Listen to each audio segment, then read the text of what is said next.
విలువిద్యలో ఆయన నిష్ఠాతుడు. అదే స్ఫూర్తితో వేల మంది విద్యార్థులను తీర్చిదిద్ది జాతీయ అంతర్జాతీయ స్థాయిలో పలు పోటీలను పరిచయం చేశారు doctor Pallela Ravishankar. Youth Olympic పోటీలకు భారతదేశ ఆర్చరీ జట్టుకు కోచ్గా వెళ్లి కాంస్య పతకం సాధించేలా ప్రోత్సహించారు. విలువిద్యలో మొట్టమొదటిగా పీహెచ్డీ చేసిన ఉపాధ్యాయుడిగా నిలిచారు. 32 ఏళ్ల సర్వీస్లో దాదాపు 12,000 మందికి ఆర్చరీ విద్యలో శిక్షణ ఇచ్చి జాతీయ స్థాయిలో 160, అంతర్జాతీయ స్థాయిలో 37 బంగారు పతకాలు సాధించారు. రాష్ట్ర, జిల్లా స్థాయిలో వేల సంఖ్యలో బంగారు, వెండి, కాంస్య పతకాలు సాధించి రాష్ట్రంలోనే హకీంపేట క్రీడా పాఠశాలను మొదటి స్థానంలో నిలిచేలా విద్యార్థులను తీర్చిదిద్దారు.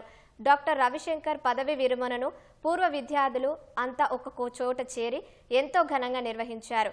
తమకు మార్గం చూపిన గురువును ఘనంగా సన్మానించుకున్నారు. ఎన్నో వేల మందికి శిక్షణను ఇచ్చి అపర ద్రోణాచార్యుడిగా నిలిచారు.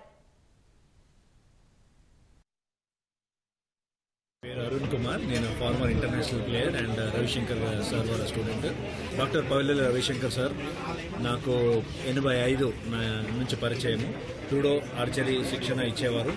సో అక్కడ నుంచి మా జర్నీ మొదలైంది. అలాగే మేము నేషనల్స్లో పార్టిసిపేట్ చేయడము, అక్కడ నుంచి నేర్చుకోవడము, అలాగే ముందుకెళ్ళి ఇంకా బాగా చేయాలని అట్లా క్రమక్రమంగా పెంచుకుంటూ పోతూ మేము ఒక ఉన్నత స్థాయికి చేరుకున్నాము. ఇవాళ 2005లో వరల్డ్ ఛాంపియన్షిప్స్లో పార్టిసిపేట్ చేసే సౌభాగ్యం కలిగింది అతని ఆధ్వర్యంలో. చెక్కబడిన పిల్లలందరూ కూడా ఒక ఉన్నతమైన స్థానాల్లో ఉండి చూసి గర్వపడే రోజు ఇది. చాలా హ్యాపీ అనిపించింది.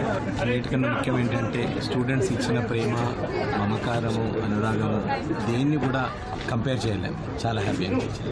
160 నేషనల్ మెడల్స్ ఇచ్చారు ఈ దేశానికి కానీ మన రాష్ట్రానికి. అంతర్జాతీయ లోపల మన కంట్రీకి 17 ఇంటర్నేషనల్ మెడల్స్ ఇచ్చారు. విలువిద్య లోపల పిహెచ్డీ చేసి రాబోయే విలుకాళ్ళందరికీ కూడా